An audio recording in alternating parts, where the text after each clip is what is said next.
This video corresponds to Kittel and Hoffer, lesson 47, focusing on the nifal participle and additional meanings of the nifal. Let's begin by pronouncing our verse. Va'aseh sham mizbeach la'el ha'nireh elecha. Va'aseh sham mizbeach la'el ha'nireh elecha. Several of these words we can do without any trouble. Let's start with sham, which means there. Mizbeach, which means altar. Here it will mean an altar. La'el, this is preposition lamed plus the noun el. Notice this comment means that the lamed is also the definite article, la'el, so to the God. And elecha, meaning to you. So what's left is our two verbs. We can start with va'aseh. Here is our chart. The root, of course, is asa.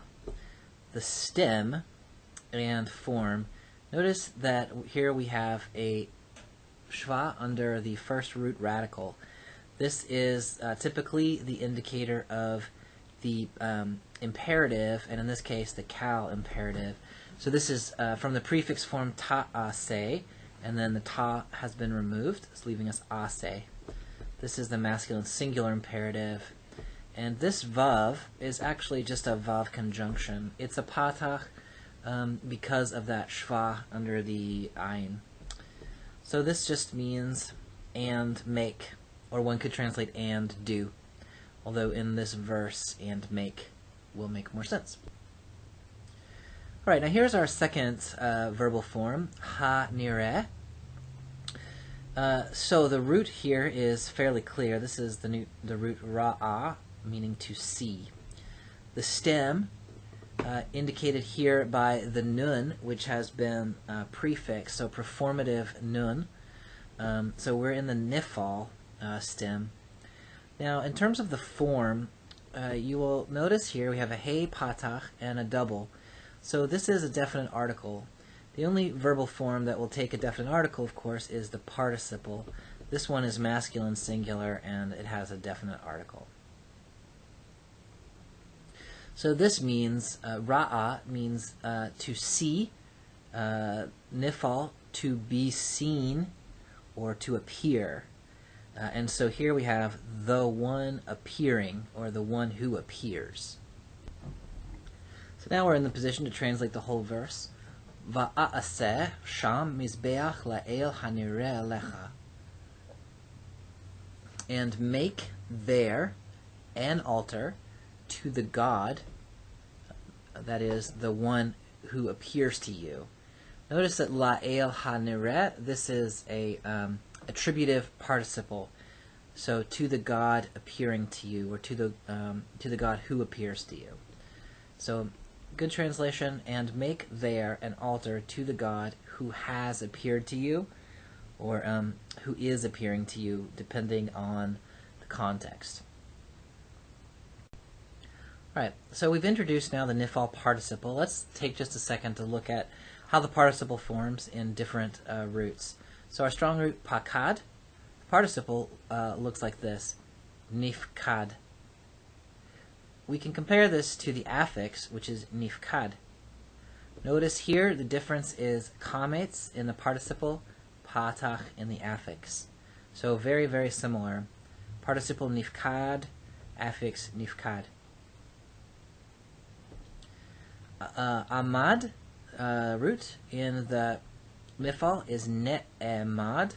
Here we have E-class vowels from the nifal, but the E-class shva under the ayin has created an E-class, or a segel under the nun. So ne'emad, the affix is ne'emad. Again, the difference is kametz versus patach. If you look at our root yashav, participle is noshav. The affix is noshav. Again, the difference is in this vowel. For our first nun root, nagash, participle is negash. That nun preformative is the nifal nun, and then you see the assimilated nun in the gimel. The affix, similarly, nigash. Here again, the difference is this kametz versus this patach. Finally, in the middle week, we have nakom as a participle and nakom as an affix. These two forms are exactly the same and are only distinguishable by context. So these are the forms of the nifal participle in our major root types: strong, first guttural, first yod, first nun, and middle weak. We've already seen the participle for the third hey. Finally, let's look at a few additional meanings of the nifal. Most often the nifal is the passive of the cow. However, it can also have several other senses, so let's look at some of those. First is reflexive, action done to one's self. So shamar, which means to guard, he guarded. In the nifal, nishmar means he guarded himself, or he took heed of himself. We've seen this in some of our translations. Watch yourself in the nifal. So reflexive is one possibility.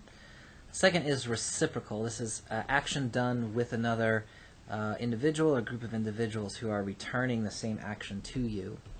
So, for instance, diber means to speak, or he spoke.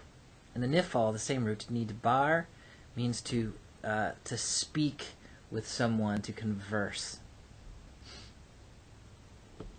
Third is action to or for oneself or on your own behalf.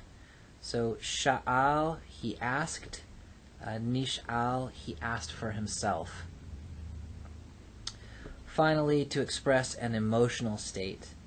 In the PL, nicham means to comfort. He comforted. In the nifal, it means he regretted, or something like that. He was in an emotional state of regret. We see this in the book of Jonah, for instance, nicham.